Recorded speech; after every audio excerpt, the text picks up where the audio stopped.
Welcome to part 6 of our Alaskan adventure. This part of the trip was 691 miles and included 2 border crossings, one into Canada and then one back into Alaska. We spent 2 nights, the first in Tok, Alaska, and the second one in Copper Center, Alaska. We left Copper Center with near perfect weather conditions for our drive to Valdez. The road to Valdez takes you over the Chugach Mountains via the 2,678-foot high Thompson Pass. We were early in the season, so there was still a lot of snowpack. The road took us by a couple large glaciers and through some very spectacular scenery. There's a few waterfalls on the way down. This one that we're looking at is Bridal Veil Falls. It's about 300 feet high.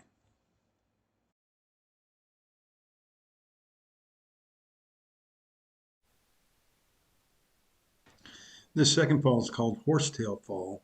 It's across a highway from Bridal Veil Falls, and it's about 250 feet high. Horsetail Fall has about half the volume as Bridal Veil Falls, but you can walk right up to this one. As you look up the highway from Horsetail Falls, you can see the pass that we just came over.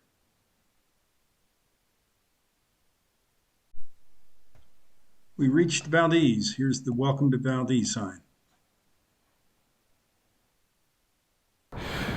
Look at the beautiful scenery here. It's just gorgeous here. And today was 72 degrees. It was probably a record high temperature for this date up here. It's way higher than normal. Tomorrow's supposed to be cloudy and cold. Tracy's trying to get close to the take a picture of the juvenile bald eagles here. See how close she gets before they fly.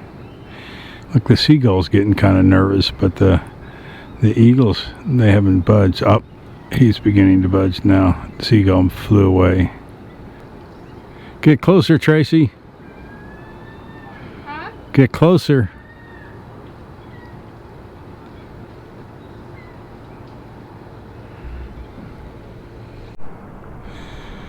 So the question again, what time is it? It is 10:47. We are leaving Valdez Harbor on the Lulu Bell, and as forecasted, it's cloudy, cold with a 100% chance of rain today. That is the Valdez oil terminal. That's where the pipeline terminates. There's no freighters in here right now to take out the oil, but usually the big tankers come in and get filled up there and then head out the sound. By the end of the day. This is Anderson Waterfall from the Anderson Glacier above.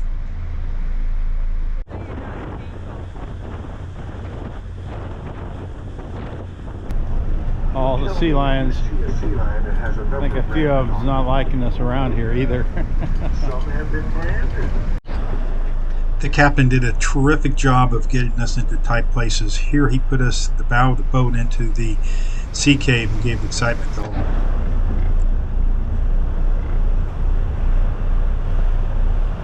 Wow.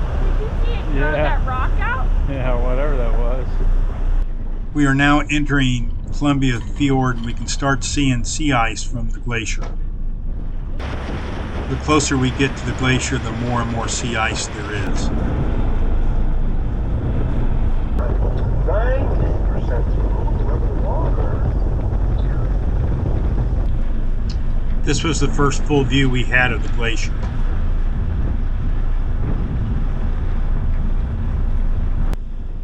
Here's a look at Columbia Fjord that we just came through.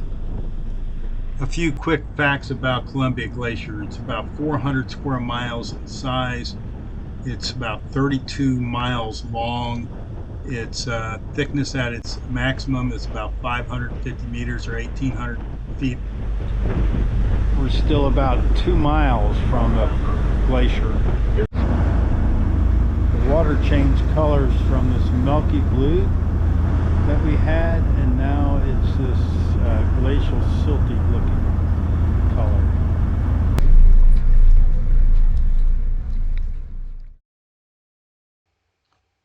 look how immense this glacier is. It starts over here, and then it goes over and over and over to the front of the boat here, and then back on the other side. We'll see it pick up again and go over to the side of the fjord. My crew will come up to the front of the boat. They would like to take your picture with your camera and the ice of the glacier face in the background. Makes a neat picture, does.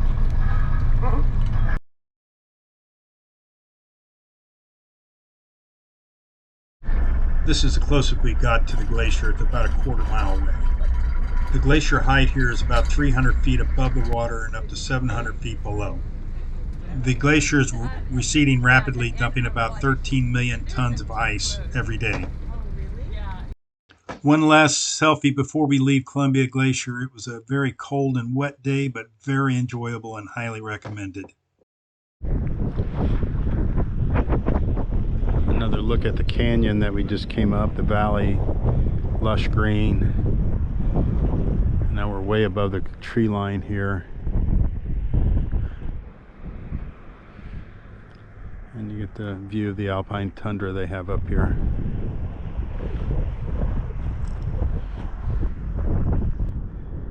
It rained last night, and the lows in Valdez is in the upper 30s. So there's these mountains back up here at the very tops. You can see the fresh snowfall that fell up there. So this is the Wrangler St. Ellis Visitor Center. I'm not quite sure what's here, but we'll go find out. So Wrangell's St. Elias National Park is the largest national park we have. Very limited road access. There's only two accesses to the road. One is the one we're going to take in a couple days that goes from Chitna to McCarthy. And the second one is another one to the north, which we passed off the toe cutoff on the way down here. So this is the Boreal Forest Trail at the Visitor Center at Wrangell St. Elias National Park. It walks through a boreal forest.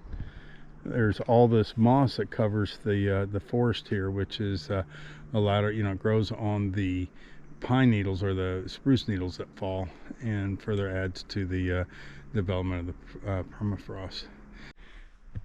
So this is the Valdez to Fairbanks Trail. It was developed by the U.S. Army in 1899. It was led way for the development of interior Alaska. So we're in Chitna, and this is the Copper River. And on the Copper River they have these fish wheels, and there's a few of them up here, several of them up here, and the people that we're talking to that's operating the one in front of us, they caught 3 king salmon overnight, so I guess can be quite productive. This is Liberty Falls. This is on the Edgerton Highway on the way to Chitna. It's pretty loud. There's a lot of water coming down the falls. There's a little hike over here that we're going to take to go up and look at the, I guess, a little better of the falls. It's the big rock is really blocking a lot of the view here. Well, I went up a couple ways around the waterfall to try to find a point where you could see it unobstructed, but it was a no-go. It was awful steep, awful kind of wet and treacherous, and so decided to not try to kill myself and to come back down here. So we're walking up the Liberty Falls Trail. It's a mile long. It's supposed to be very strenuous. We're about a third of the way up the hike, and you do get some pretty spectacular views of the mountains. I think it's only going to get better from here. Okay, we made it to the end of the trail. The trail overlooks, we found out, Hidden Lake. But it looks like it ends right there. There's Hidden Lake. But and here's the spectacular views of the mountains. Like I said, if it was clear, all the peaks up there would be popping out and showing themselves. But okay, we made it to the bottom, and it's 1.8 miles and 927 total ascent and descent. So this trail came highly recommended to us. It's Kinney Lake Interpretive Trail. The interesting thing about the trail is it has poetry all along the sides of the trail, written by the students at the school. It's and some of the poetry is supposed to be very, very good. This is a view upriver from the end of the trail. It's again, it's just a beautiful area here. I'll pan around here. You can see the mountains in the back. The Wrangell Mountains are over here, back over this way over here. Here's an example of the signage that the school put up here. It's pretty neat, and as you can see, there's a poem over here that was written by the students here.